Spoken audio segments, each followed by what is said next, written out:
Boa noite, são 19 horas e vamos dar início ao nosso exórdio. Para quem não sabe, às vezes fala repetitivo, mas tem gente que chega a primeira vez. O exórdio é como uma introdução para que a concentração da gente fique bem afinada para a hora da palestra principal. Então, hoje vamos ter a palestra do nosso irmão Lúcio, que está substituindo Carla Marcelino, que não pôde estar presente. A prece final vai ser do nosso irmão Lilian. E eu, Silvio, vou conversar sobre o tema proposto no Livro dos Espíritos para o exórdio. Então, fazendo novamente um preâmbulo, o Livro dos Espíritos, como a maioria já sabe, é um compêndio de 1019 perguntas e respostas que trata de tudo, de todos os assuntos que a gente possa imaginar. Porque trata da questão espiritual, a questão de comportamento, então de sentimento. Então essa 1019 perguntas e respostas é muito esclarecedora e faz com que nós possamos raciocinar e entender um pouco mais a proposta da doutrina espírita, que não é uma invenção da doutrina espírita, porque a verdade vem antes de qualquer outra coisa. A verdade é Deus, né? Então, a doutrina apenas organizou os fatos e expõe através de todo o seu trabalho, todos os seus livros e a continuação dos que deram continuidade ao pensamento espírita. Então, o tema de hoje trata do capítulo 1 das penas e gozos terrestres. E trata de uma questão muito delicada, porque eu acredito que um dos maiores dissabores que nós temos aqui na encarnação é a questão da perda dos entes queridos. E é uma questão ainda que não ficou bem resolvida dentro de nós, né? Ou da maioria de nós, de certa forma, de todos nós. Porque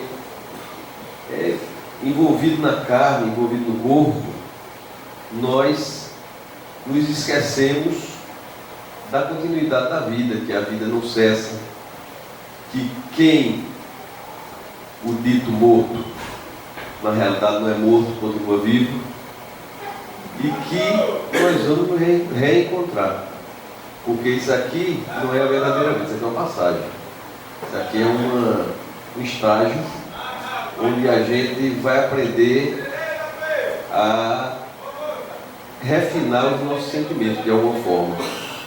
Quem olha para o outro e diz que esse outro não aprendeu nada nessa existência, talvez não entenda que o infinito das encarnações, né, em relação à nossa visão terrena, o simples fato de abandonar um pequeno vício já é um adiantamento, e depende de nós acrescentar os degraus que nós precisamos em cada encarnação dessa. Depende de nós, cada tempo, cada etapa de encarnado, a gente se dedicar a se melhorar de alguma forma. Seja melhorar como pensamos, seja melhorar como agimos, seja qualquer tipo de melhora. E óbvio, quanto maior conquista, maior felicidade. Isso aí é diretamente proporcional. Então, a pergunta perda dos entes queridos é a pergunta 934 do Livro dos Espíritos. A pergunta é a seguinte: a perda dos entes queridos, dos entes que nos são caros, não constitui para nós legítima causa de dor, tanto mais legítima quanto é irreparável e independente da nossa vontade? Vou repetir. A perda dos entes que nos são caros não constitui para nós legítima causa de dor, tanto mais legítima quanto é irreparável e independente da nossa vontade? Acham? Concordam? Acredito que todos nós temos pelo menos esse sentimento. A resposta dos Espíritos foi essa. Essa causa de dor atinge assim o rico como o pobre. Representa uma prova ou expiação. E comum é a lei. Tendes, porém, uma consolação em poderdes comunicar-vos com os vossos amigos pelos meios que vos estão ao alcance, enquanto não dispondes de outros mais diretos e mais acessíveis aos vossos sentidos. O que ele quer dizer aqui é, enquanto a gente não tiver um telefone ou um celular que a gente possa falar com quem já desencarnou, existem outros meios, e meios esses que muitas vezes a gente conscientemente nem sabe que os tem. Eu vou dar um exemplo pessoal. Minha mãe morreu há 17 anos atrás. E se você perguntar, você sente a saudade dela? Eu digo a você o seguinte: não sinto saudade dela. Você vai dizer, mas você é um filho, realmente não gostar da sua mãe. Como é que você não sente saudade da sua mãe? Aí eu digo para vocês, é porque eu sinto ela comigo. Eu sinto ela perto, eu não sinto a ausência dela. E certamente nós temos comunicações que no meu consciente eu não consigo detectar. Mas a presença dela não está distante. Eu não sinto algo longe, algo distante. Então, de certa forma, a gente tem esses links, que o amor é o verdadeiro link da vida. E as encarnações servem também para a gente aumentar esses links com diversas pessoas. A encarnação serve para a gente amar mais pessoas, porque a gente começa um estágio que é amar os pais, os filhos, os parentes, os amigos. E é um estágio importante, mesmo porque tem pessoas que não conseguem nem amar esses entes, né? Mas é um estágio. O estágio final, não, mas o estágio evoluído seria o amor mais universal, que a gente ainda está longe de entender e perceber, mas que a gente pode ir adquirindo aos poucos. Então, o Miramês, que escreve pela Lavra do Médium, escreveu pela Lavra do Médium João Nunes Maia, e faz a interpretação ou a dissertação de cada pergunta do Livro dos Espíritos. Tem um livro, na internet tem as explicações de cada pergunta. Eu separei algumas frases que ele falou aqui em relação a essa pergunta de perdas. Ele diz o seguinte: a perda dos entes queridos, para os que ficam na carne, de certa forma transforma-se em dor. Mais adiante, porém, pela compreensão que o Espiritismo dá, ela passa a ser alegria por saber-se que a vida continua.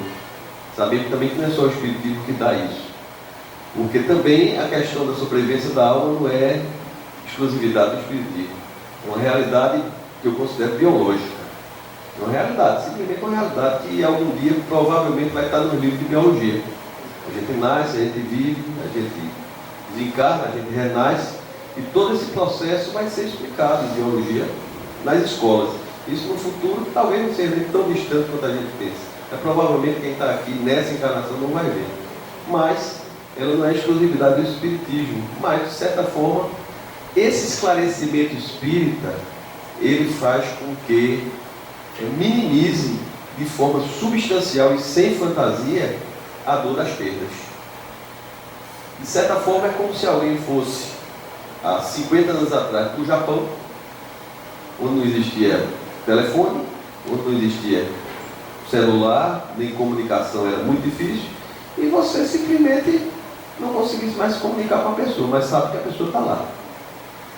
Às vezes, tem até as cartas, tem as cartas mediúnicas, né, que facilita essa coisa, mas temos que ter algum tipo de merecimento para isso. A primeira coisa que nós temos que ter é a consciência que a vida continua, que a vida, ela não se resume a esse pequeno tempo que a gente vive aqui, a esse pequeno tempo que a gente está estagiando aqui, porque é muito pouco. Quem for mais velho um pouquinho aqui, começando por mim, vai imaginar que da adolescência para cá foi um sopro. E provavelmente eu não vou viver mais do que eu vivi da adolescência para cá. Portanto, não é nem sopro, é um respiro pequeno, porque o tempo aqui é curto. Mas a nossa vida é eterna. A gente vai conseguir sobreviver à encarnação, viver e ainda conseguir ser mais feliz em algum momento. Então, uma das maiores dores da perda dos entes queridos são os filhos, né? Se fala que são os filhos, porque os pais, de certa forma, não esperam. Nosso subconsciente já permite isso, mas perda de filhos a gente não permite. A cabeça da gente não permite. E eu deixei para terminar aqui o episódio uma frase do Evangelho segundo o Espiritismo, capítulo 5, item 21, e frequentemente a morte prematura é um grande benefício que Deus concede àquele que assim se preserva das misérias da vida. Ou seja, vamos encarar a morte também de uma forma não egoísta, porque às vezes a gente tem um ser querido, seja quem for, filho, mãe, pai, irmão, seja quem for, em cima de uma cama vegetando, e nós queremos que ele não vá de jeito nenhum, que fique ali vegetando, porque o nosso egoísmo é tão grande que a gente se contenta e ele não está bem, e a gente está bem em vê-lo ainda aqui na carne. Portanto, que fiquem as reflexões necessárias para cada um dessa realidade que todos nós enfrentamos, de uma forma, de outra, em um tempo ou em outro. E vamos fazer a nossa prece.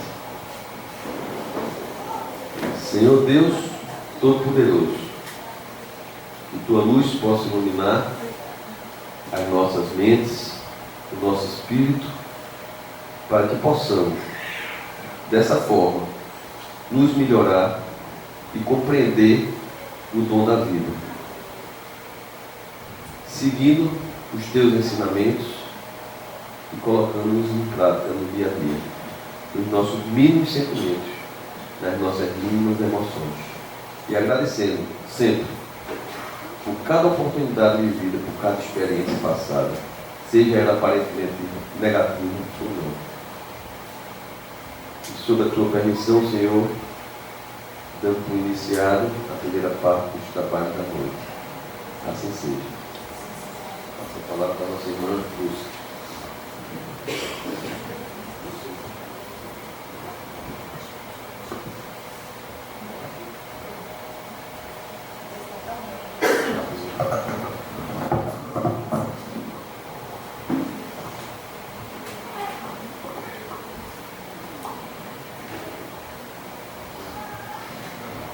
Boa noite.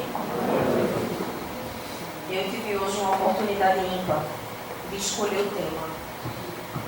Foi um privilégio assim, né? Foi meu presente de aniversário, olha que nem é meu aniversário hoje. E aí eu escolhi do Evangelho a parábola do bom samaritano. Mas por que eu escolhi a parábola do bom samaritano? Quando eu fui apresentado ao Espiritismo, eu tinha entre 5 e 6 anos. Mas eu costumo dizer que eu já era espírita desde a outra vida. Porque quando a minha mãe me colocava de castigo, eu bem pequena, eu rezava para Deus para ela morrer e voltar como minha filha, para eu colocar ela de castigo também. Então o meu espírito, mesmo naquela cápsula infantil, ele tinha consciência da vida após a morte, da reencarnação e da lei de causa e efeito. Veja quanta coisa eu já sabia. Então, quando eu fui apresentada ao Espiritismo, tinha um senhor, eu sou péssima com o nome, eu não faço a menor ideia do nome dele. O senhor que estiver no plano espiritual, me perdoe, o senhor sabe que eu sou assim, por favor. Ele era o responsável pela evangelização das crianças. E uma vez eu perguntei para ele o que era a caridade.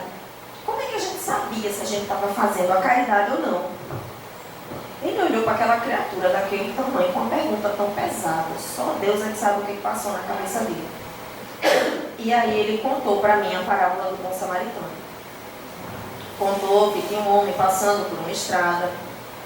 E aí ele foi assaltado e agredido por bandidos que roubaram o que ele tinha e deixaram ele meio morto, semi-vivo. E aí passou Deixa eu ler a parábola porque faz tempo também.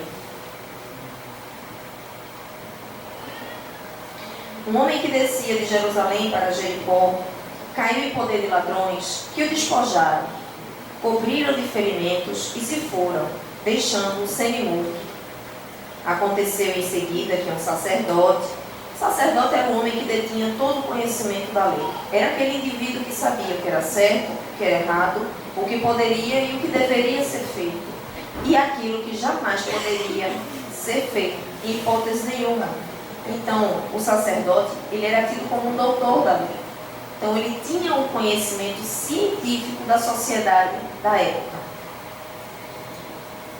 Aconteceu em seguida que um sacerdote, descendo pelo mesmo caminho, o viu e passou adiante. Um levita, que também veio àquele lugar, tendo observado, passou igualmente adiante. Mas um samaritano, que eu acho interessante, é que dentre os povos judaicos, o samaritano ele era altamente discriminado. Tem até uma frase que alguns judeus proferiam na época que era assim: que era preferível beber um copo de sangue de porco do que dirigir a voz a um samaritano, ou seja, conversar com um samaritano, porque era um povo que eles execravam de forma assim assintosa. Mas por que os samaritanos eram tão discriminados? Isso chamou a minha atenção e eu fui procurar saber. Porque mulher é bicho curioso, né? Mulher, quando bota uma coisa na cabeça, meu amigo, você tá, não tem como. Ela vai atrás, ela descobre, não adianta esconder. E aí eu descobri por que os samaritanos eram tão odiados.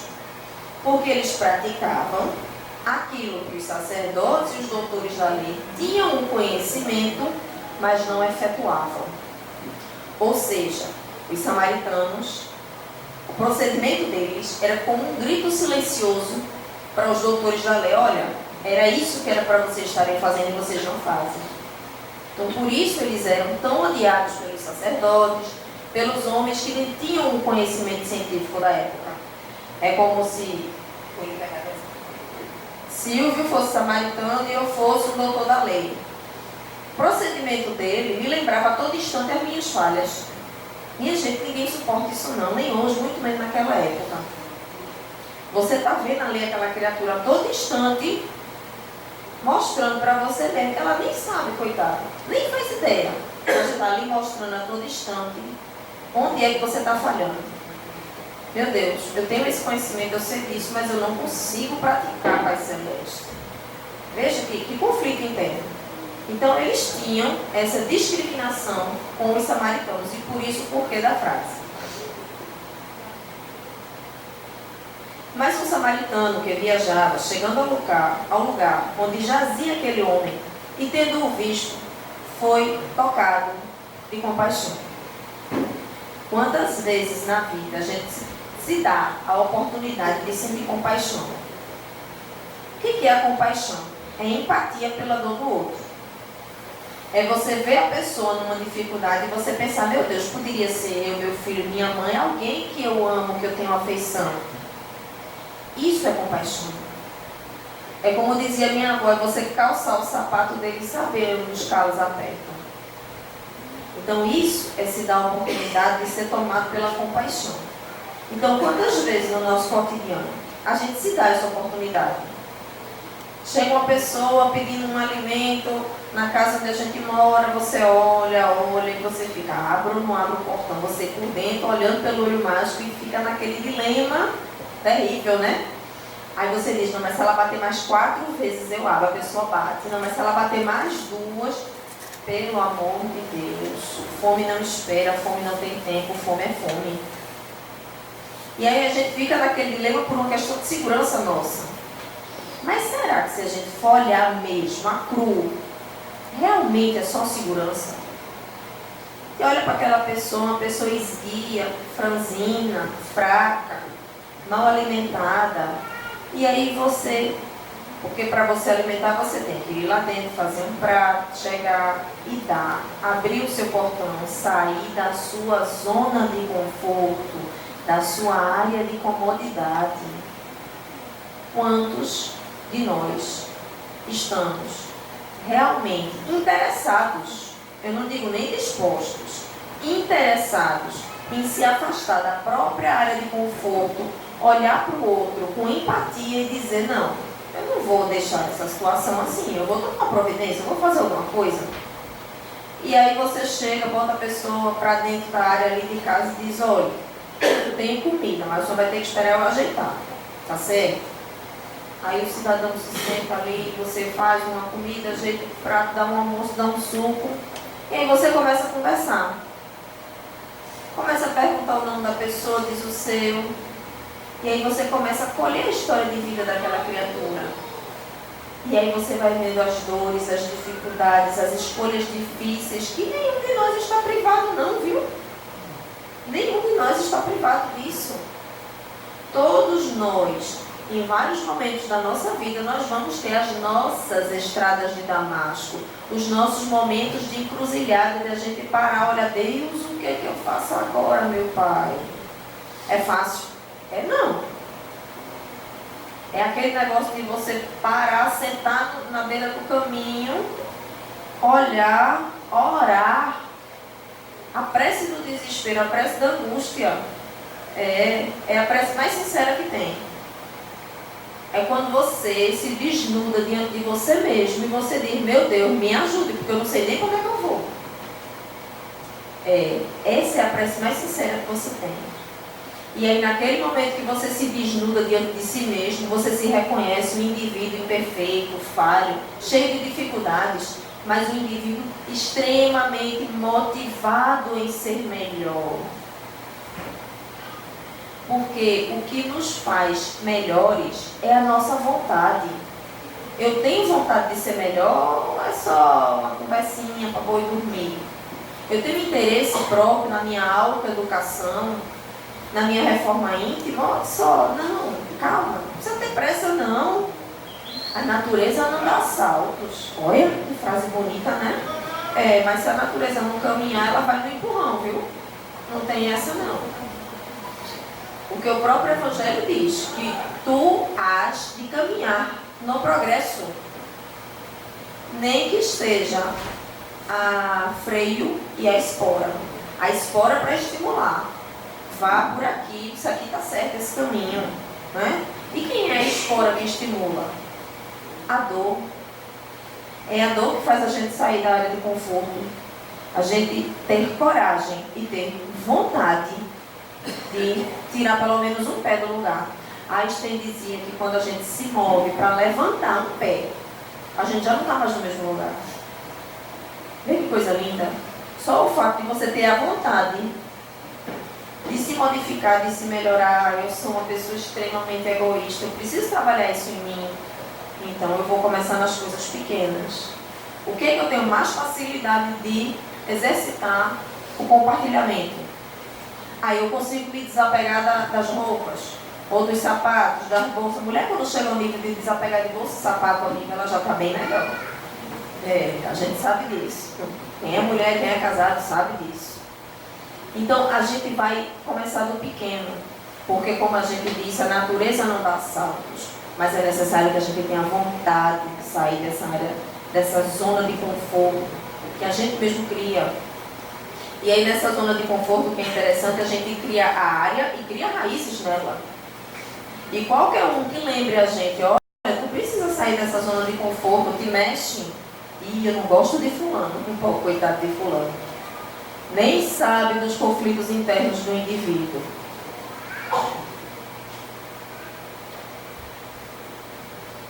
Hoje vamos voltar aqui para a parábola.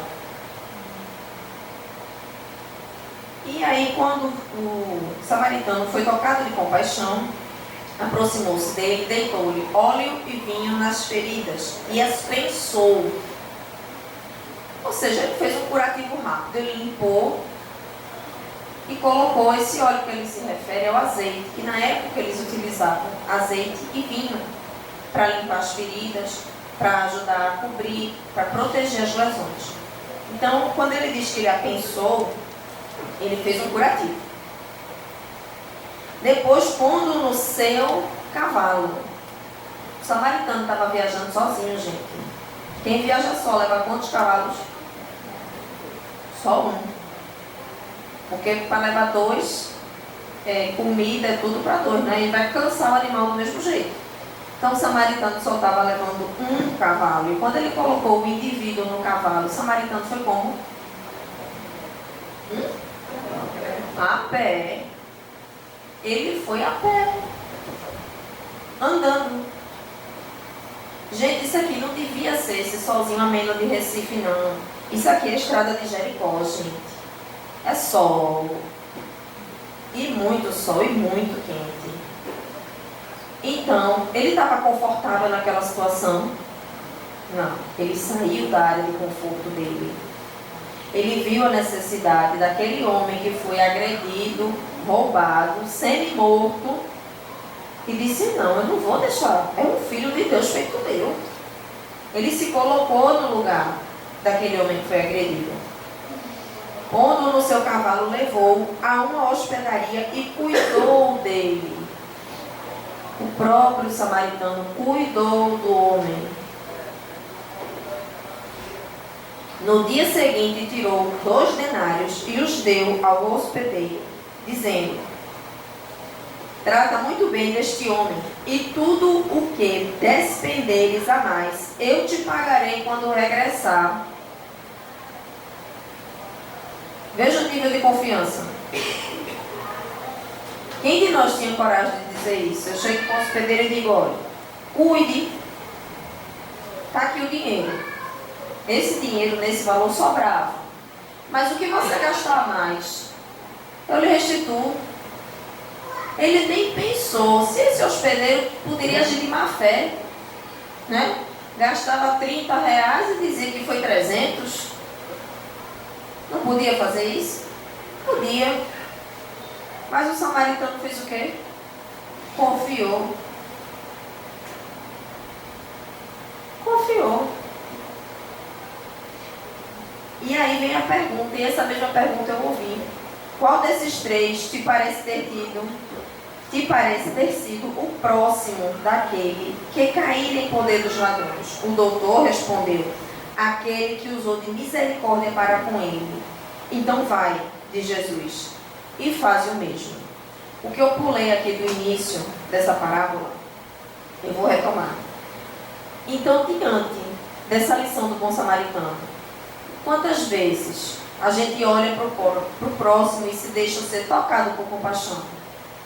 Essa semana, quantas vezes eu me deixei ser tocada por compaixão? É uma pergunta interna, ninguém responda não, pelo amor de Deus, viu? Quantas vezes? Hoje. Então é uma coisa legal para a gente exercitar. Sentir empatia, procurar sentir empatia pelo outro. Não estou dizendo com isso que a gente vai sair à torta e à direita se colocando em situação de vulnerabilidade e risco. É bem diferente. Pelo amor de Deus, ninguém interpreta assim não, viu? A gente tem que ter cuidado com a nossa segurança, com a segurança das pessoas às quais nós somos responsáveis, mas principalmente a gente tem que ter um olhar de misericórdia para com o outro. No início, é São Lucas, ele diz assim, então, levantando-se, disse-lhe o doutor da lei para o tentar. Eu adoro quando os doutores da lei resolviam tentar Jesus. Confesso, eu me sentia deliciada. Não pelo fato deles estarem tentando o Cristo, mas pelas respostas profundamente sábias que Jesus dava. E aí ele diz, mestre, o que preciso fazer para possuir a vida eterna? Respondeu-lhe Jesus, que é o que está escrito na lei. Que é o que está escrito na lei. O que é que lês nela? Porque ele sabia que era um doutor. Então o doutor sabia a lei no DNA. Ele respondeu, o doutor da lei, amarás o Senhor teu Deus de todo o coração, de toda a tua alma, com todas as tuas forças e de todo o teu espírito. Minha gente, isso é muito profundo. Amarás com todas as tuas forças. Não. Amarás o Senhor teu Deus de todo o coração. Alguém aqui consegue amar de todo o coração, sem nenhum pé atrás, sem desconfiar nem um tiquinho? Amiga, eu compreendo. Não consegue, gente. Porque a nossa natureza, atualmente, viu, ninguém se empolgue não, imperfeita, não nos permite a expansão do plexo cardíaco, não nos permite amar com compreensão, com benevolência, com entrega. Veja uma coisa tão pequena: compreensão. Então, quando ele diz: amarás o Senhor teu Deus de todo o teu coração, é sem reserva, é sem receio, sem medo. Porque quem ama vai fazer algum mal para um filho? Um pai e uma mãe que ama. E olha que a gente é imperfeito, né? Como diz no Evangelho: tu darás pedra ao teu filho que pede um pão? Não. Se o meu filho chega e pede algo, dentro das minhas possibilidades eu dou. Não é isso que a gente faz? Quem é pai, quem é mãe, quem tem sob a sua tutela, a sua responsabilidade, a vida de outro, é assim que a gente faz. Então por que Deus ia fazer diferente? Por que é que a gente, quando se sentasse no silêncio da nossa alma e dissesse: meu Deus, me ajude, por que é que ele ia negar socorro? Por que é que ele ia olhar e dizer: agora tu quer ajuda, agora tu pede ajuda? Não dou nada, te vira. Por que ele faria isso? De jeito nenhum. E é justamente isso que ele fala aqui: amarás o Senhor teu Deus de todo o teu coração. Então, se a gente está passando por dificuldades, se a gente está passando por algum tipo de aperto, seja ele qual for, físico, moral, espiritual, é necessário. Há algum tempo eu recebi um vídeo de um rabino judeu, mas de uma sabedoria tremenda. Vocês sabem que a lagosta, o caranguejo, o siri e os demais parentes, né? Eles têm o que se chama de exoesqueleto. O que é o exoesqueleto? É o esqueleto externo. Enquanto o esqueleto da gente fica dentro da musculatura, esses animais têm o esqueleto por fora da musculatura. E aí ele diz que as lagostas só crescem porque não tem psiquiatra no oceano. Foi nessa hora que eu ri. E foi nessa hora que eu me interessei em assistir o resto do vídeo. Porque ele diz que a parte muscular da lagosta começa a crescer e a se expandir. Então aquele esqueleto externo fica apertado, aquele esqueleto não comporta mais ela. O que a lagosta faz? Rompe. É preciso coragem para romper padrões. É preciso coragem para romper hábitos destrutivos. É preciso coragem para se reconhecer falível e imperfeito e querer modificar. E aí o que acontece? A lagosta procura um local seguro que ela possa ficar abrigada, rompe aquele esqueleto externo, sai de dentro dele e ali onde ela está abrigada, ela espera a formação do novo esqueleto. Se no oceano existissem psiquiatras, quando aquela situação começasse a incomodar, a lagosta iria no médico, o psiquiatra, e diria o que está acontecendo e ele ia passar um remédio. Remédios são necessários? São, mas são os conflitos que nos fazem crescer e amadurecer. São as dificuldades que nos fazem mais fortes. Antigamente, eu ouvia muito uma frase assim: aquilo que não me mata, me fortalece. Aquilo que não me destrói, aquilo que não me mina, aquilo que não me aniquila, me torna mais forte. Mas não se permita nunca ser cruel ou déspota, porque se tornou mais forte. Pelo contrário, se você, eu, quem quer que seja, precisou passar por uma situação em que foi difícil e aquilo te tornou mais forte, aquilo não te dá o direito de exercer sobre ninguém uma atitude tirânica, porque eu sou mais forte, porque eu detenho a força. Pelo contrário, se você tem essa força, é para que você proteja e encaminhe aqueles que não tiveram condições de se autogerir, de fazer como a lagosta, de romper o exoesqueleto e se remodelar, se redesenhar. Então é para isso que a gente está aqui. Quando a gente passa por esse tipo de experiência, que a gente se fortalece, que a gente amadurece, que a gente cresce e que a gente vê outras pessoas passando, a gente tem a obrigação moral, minha gente, porque somos todos filhos de Deus, de chegar lá e dizer: olha, eu já passei por isso, vem por aqui que é mais fácil. Aí vocês podem se perguntar: mas ninguém fez isso comigo, por que eu vou fazer com o outro? Porque nós estamos desenvolvendo um olhar de misericórdia.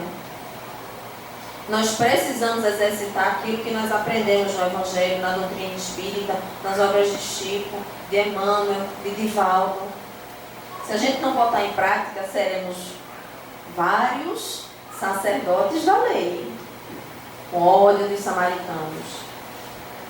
Seremos só isso, um poço de conhecimento. Bonita a frase, né? Mas se esse poço de conhecimento não for produtivo, não distribuir a água da misericórdia, a água do perdão, a água da conciliação, é só um poço, que um dia pode ser que seque. E aí, quando ele faz a pergunta para eu tentar, ele responde: amarás o Senhor teu Deus de todo o teu coração, de toda a tua alma. Quem ama de toda a alma, confia. E quando a gente confia e sabendo que Deus é onipotente, onipresente, onisciente, perfeito. Quem é perfeito erra, minha gente? Erra? Erra não, amigo. Quem é perfeito não erra não. A gente erra porque a gente não é perfeito. Estamos a caminho da perfeição. Somos mônadas divinas em construção, espíritos de luz em construção. É isso que nós somos. Ah, mas fulano é tão ruim. Sim, ele não é, ele está. É o período em que ele se encontra. Se a gente tivesse a capacidade, graças a Deus não temos, Senhor, de nos olharmos a 300, 400 séculos passados, nós diríamos: meu Deus, como eu era péssima. Então o fato de hoje fulano ser ruim é uma casquinha de siri diante do quanto eu era péssima. Então isso aí, uma rusga, é um pelinho na roupa, não é nada. Então, diante do amarás de toda a tua alma, se Deus é perfeito, nada daquilo que eu passo é em vão. Eu não posso achar que Deus está sendo injusto comigo, seja pelo que for, porque Ele é perfeito e Ele é meu Pai. Teve uma amiga minha que passou por uma situação assim, de quase morte da filha. A criança ficou muito ruim, ficou internada. A gente colocou o nome da menina em círculo de oração, tudinho. E ela disse que teve um momento que, no auge do desespero, ela ia visitar a filha na UTI, nos horários, né? A menina tinha, eu acho que 4 para 5 anos. Ela disse que no auge do desespero, ela se lembrou de Deus. Agora, ela dizendo isso, quando eu olhei, estava todo mundo chorando. Só eu não estava chorando. E eu parei e disse: Petra, se sensibiliza. Ela disse que olhou e se lembrou de Deus. Olhou para a filha ali, toda cheia de tubo, toda ligada. Se lembrou de Deus naquele momento e disse: Deus, vou me aperrear não. Antes dela ser minha filha, ela é tua. E a gente precisa aprender alguma coisa aqui. Eu, ela, o pai, o irmão que está chegando, ela estava grávida. E aí ela disse que naquele momento ela se desapegou. Ela disse: Deus, se o caminho dela foi esse, que ela estava achando que a filha ia morrer, tem problema não, leva, eu não quero ver a bichinha sofrendo. Mas se for para ela ficar, eu não aguento mais não.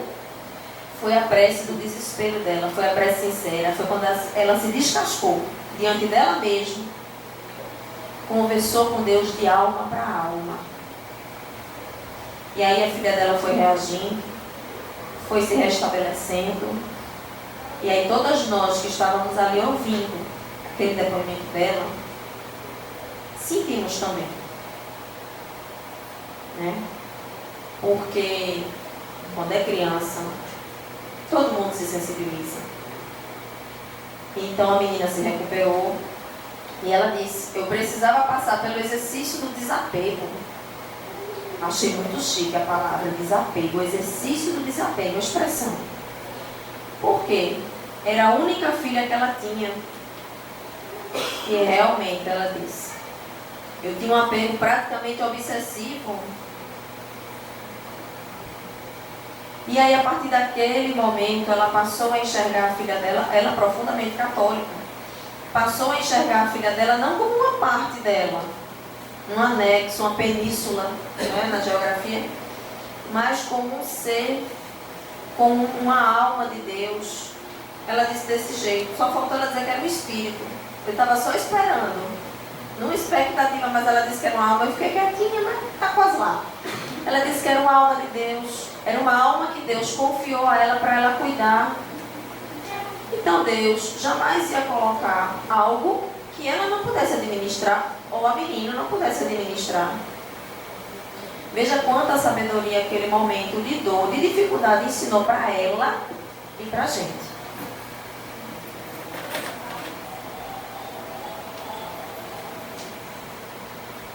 Com todas as tuas forças, ou seja, amarás o Senhor teu Deus com todas as tuas forças.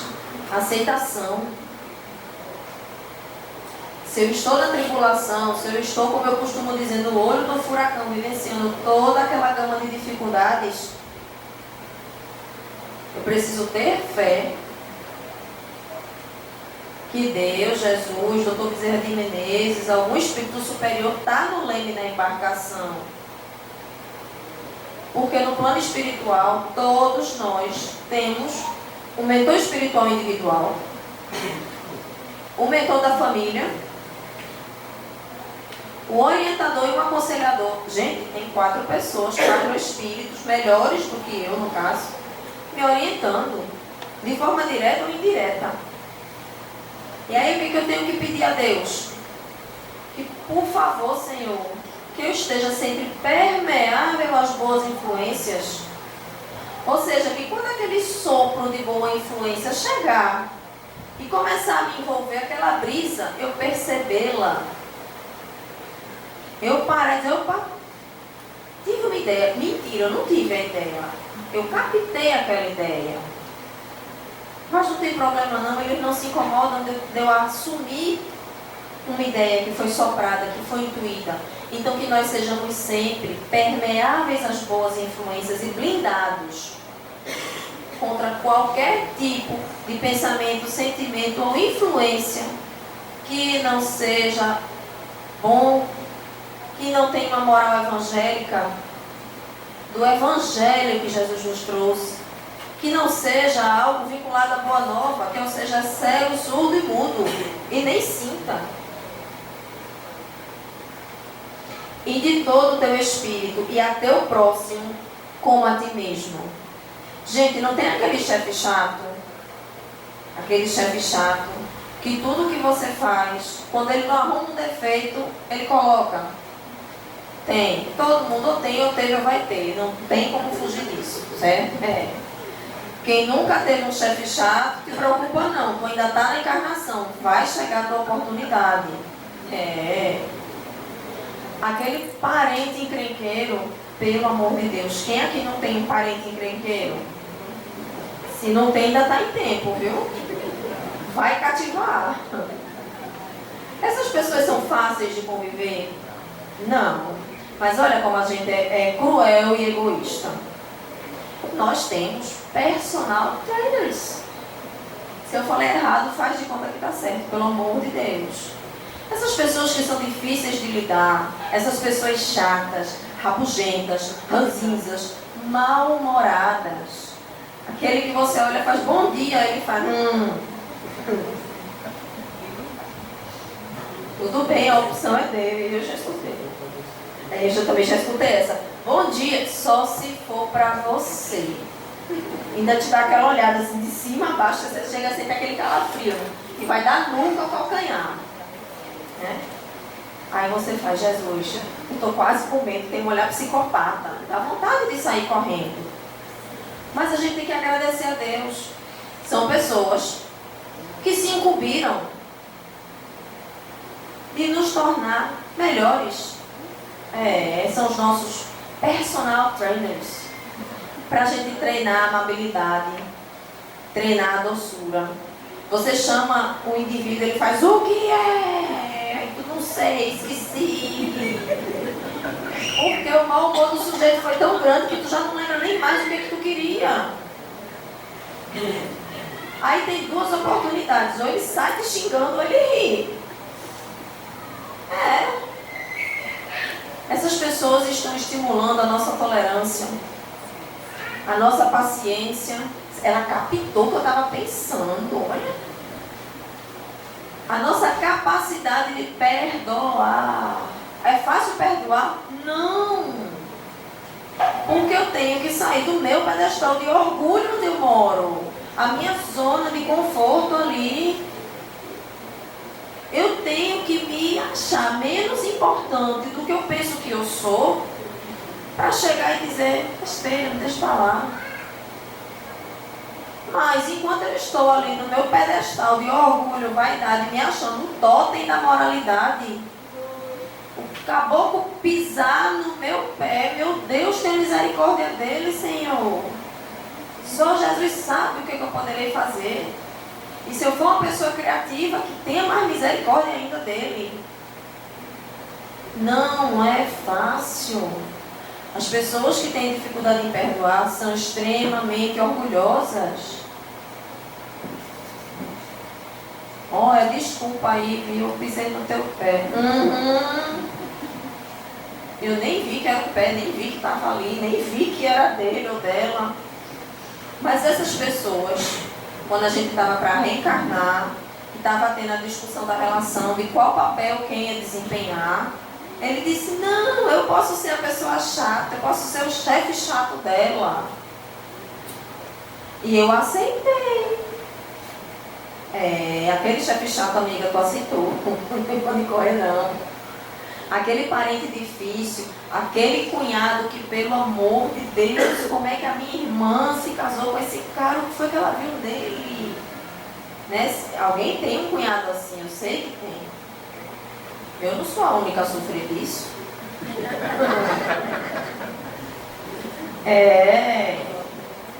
Ou então aquele cunhado que quando te vê faz oi, rega o dedo em mim não, sai de perto. Né? Tem. Ou então, quando é o contrário, aquela cunhada que você olha, faz, Senhor, o que foi? Ela deu alguma coisa para ele tomar, algum remédio, algum comprimido, ele não estava consciente. Não pode ser verdade isso. Mas esse cunhado, essa cunhada, esse chefe, esse companheiro de trabalho, menina, tu tá sabendo da novidade? Não, nem me conta, que também não me interessa. Vamos terminar isso aqui que eu tenho que entregar para o chefe. A outra botou a mão assim na cabeça. Pois é, amiga, nesse nível. Não aceite não. Não se deixe contaminar por intriga, por fofoca, por picuinha de aspecto nenhum. Há alguns anos eu recebi uma mensagem do WhatsApp que eu achei o máximo. Um rapaz entrou no táxi, e aí dentro do táxi, o taxista lá no percurso, passou um outro motorista e xingou o taxista. Aí o taxista, vá com Deus. Aí ele ligou a seta para pedir passagem, ninguém dava passagem. Ele, Senhor, eu preciso pegar outra faixa, me ajude. Apareceu alguém lá que facilitou, ele conseguiu trocar de faixa, mas o sujeito não deixou passar em branco as nuvens, deu aquela buzinada. Barbeiro, Deus te abençoe, obrigado. E o cara atrás sentado olhou para o procedimento do taxista e fez, meu Deus, me ampare porque esse homem é doido. Estava assim na mensagem. Aí eu continuei lendo, que eu achei interessante. Aí ele chegou para o taxista e disse, moço, o senhor tem um procedimento assim diferente, né? Aí ele disse, meu filho, há alguns anos eu decidi não ser mais caminhão de lixo. Aí o passageiro disse, não sei mais o quê? Eu disse, caminhão de lixo. Porque a partir do momento que o outro diz algo que não é algo bom, se eu aceito aquilo e entro na vibração dele, entro na vibe dele, entro na conversa dele, eu estou aceitando o lixo dele. Eu não mereço isso. Eu mereço ser feliz porque Deus me criou para ser feliz, para ser bom, para ser produtivo, para ser um farol de luz onde quer que eu esteja. E eu achei linda essa expressão, um farol de luz, iluminando pelo exemplo, iluminando pela conduta.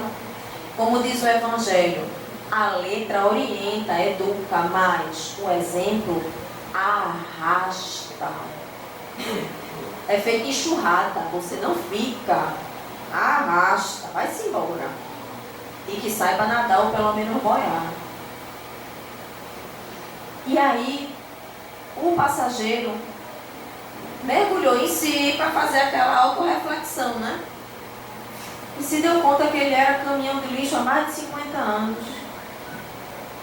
Porque ele brigava, ele xingava, não viesse dizer desaforo, que o outro escutava 10 vezes pior. E aí ele percebeu que ele aceitava o lixo. E aquilo poluía a mente espiritual dele, chamada de psicosfera. É a nossa mente espiritual. Se a gente sempre tem pensamentos negativos, pensamentos ruins, de vingança, de raiva, aquilo contamina, minha gente, a nossa psicosfera, o nosso hálito mental. É que expressão bonita, né? O nosso hálito mental. E nessa contaminação, isso começa a surgir um processo de ciclo vicioso. Aquelas ideias me alimentam a ter novas ideias dentro do mesmo parâmetro.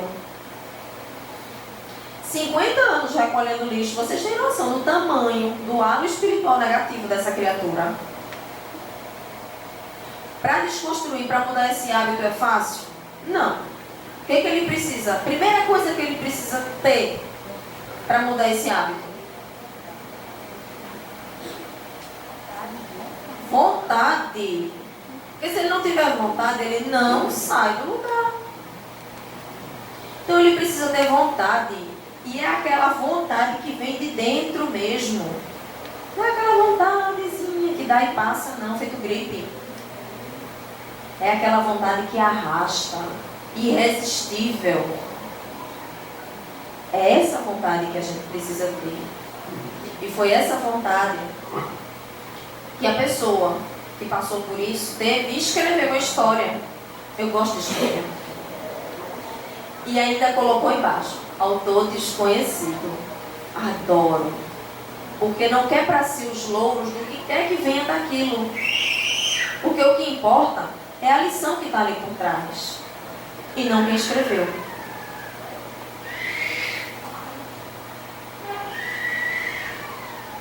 Aí ele disse: a teu próximo como a ti mesmo. Disse-lhe Jesus: respondeste muito bem. Faze isso e viverás. Mas o homem, não satisfeito, afinal de contas, ele estava no totem de orgulho dele de doutor da lei, querendo parecer que era um justo. Eu gosto das palavras escolhidas. Querendo parecer, ou seja, ele não era. Diz a Jesus: quem é o meu próximo? Se Jesus fosse nordestino, ele diria: homem, rapaz, deixe de marmota, né? Quem é o meu próximo? Jesus, tomando a palavra, lhe diz, aí conta a parábola do bom samaritano e pergunta: qual desses três te pareceu o seu próximo, do homem que foi agredido e roubado? Aí, diante do contrafato, no argumento, né? Foi o samaritano. E eu tenho certeza que ele disse isso passando mal por dentro, porque ele não conseguiu o objetivo dele, que era colocar Jesus numa situação difícil, em que Jesus ou caísse no desagrado dos judeus, ou caísse no desagrado dos romanos. Tenho 5 minutos, ainda dá tempo. Outra parábola que eu gosto muito é do imposto. Alguém aqui paga imposto feliz? Não, né? Eu tenho certeza. Por diversos motivos cada um, mas também não vai entrar nessa discussão. Os judeus, eles tinham um ódio visceral de pagar imposto, porque eles se sentiam dilapidados, né, naquela situação, naquela relação de imposto. Porque não é algo que você escolhe, ele foi imposto, ele é uma obrigação. Tudo bem. E aí pegaram, chamaram Jesus e perguntaram: olha, Jesus, a gente estava aqui conversando e a gente está com uma dúvida. Aí Jesus, sim, bom, se eu puder esclarecer. Aí a gente deve pagar o imposto aos romanos? Olha, só para tentar Cristo. Jesus deve ter olhado assim de crianças. E se Jesus dissesse que não é para pagar imposto a ninguém, não. Ele ia se comprometer com os romanos, iria preso, porque ele estava indo contra a lei romana. E os judeus iam conseguir meter Jesus na intriga, na confusão. Se ele dissesse, tem que pagar, ele ia se meter numa confusão com os judeus, porque toda aquela cultura da época era extremamente contra o pagamento desses impostos. E eu acho que esse povo que sonega hoje em dia, será que não são aqueles judeus reminiscentes, não? Misericórdia, me veio essa ideia de repente. Mas voltando, Jesus olhou para eles assim. Eu imagino Jesus naquela hora, olhando para aquelas pessoas, mergulhando no íntimo de cada um e sabendo, minha gente, o que a pessoa estava pensando. Não tinha privacidade com Cristo, não. Cristo sabia. Na estrada de Damasco, quando ele olhou para Saulo, Saulo, por que me persegue? Saulo secou. Imagina a gente. Né? E aí Jesus disse assim: crianças, me mostra uma moeda dessas aí que se usa para pagar o imposto. Aí mostraram a moeda, tudo empolgado agora que a gente pega ele, né? A vez não vai escapar. A gente se juntou aqui, articulou todo o negócio. Você não vai escapar dessa vez, não. Aí mostraram a moeda. Aí Jesus disse assim: de quem é a face que está impressa aí? Seu rosto de quem aí nessa moeda? De César. Dai a César o que é de César e a Deus o que é de Deus. Gente, eu chego a me arrepio. Dai a César o que é de César, ou seja, cumpre as tuas obrigações morais e legais onde tu estás. Não te deixa levar pelo roldão do interesse alheio. Tem uma postura ética e segue essa postura. E dai a Deus o que é de Deus. O que é que ele estava mandando os fariseus e os homens da lei darem a Deus o que era de Deus? Cumprimento dessa primeira lei. Amai a Deus sobre todas as coisas, de toda a tua alma, de todo o teu coração, com todas as forças, com todas as tuas forças e todo o teu espírito, e a teu próximo como a ti mesmo. Ou seja, tenha empatia pelo outro, pela dor do outro, pela dificuldade do outro, procure auxiliar. Era isso que Jesus estava dizendo a eles. O que eles fizeram diante disso? O sujeito que mostrou a moeda amofinou-se todo, guardou a moeda e foi-se embora. E aí eles foram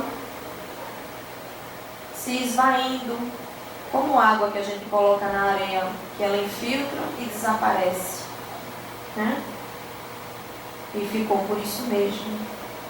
E aquela sensação que eles devem ter experimentado, poxa, ainda não foi dessa vez que a gente pegou ele. Quantas e quantas vezes a gente, às vezes se vê no papel de fariseu, de saduceu, de doutor da lei. É melhor a gente sair dessa vibe. Ela não é uma vibe legal.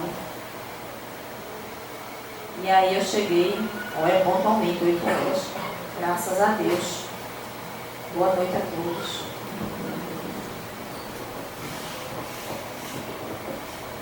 Boa noite. Eu vou fazer uma oração aqui bem rápida, que eu acho muito interessante, que ela é dos Alcoólicos Anônimos, né, e que a primeira vez que eu ouvi, eu achei ela bem interessante e bem difícil também de cumprir, né? Oração da serenidade.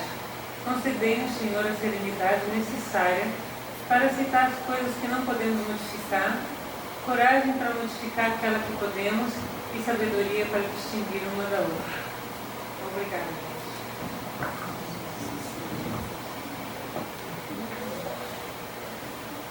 Sob a permissão de Deus, dos dirigentes espirituais da casa, dando por encerrada a primeira parte dos trabalhos da noite de hoje.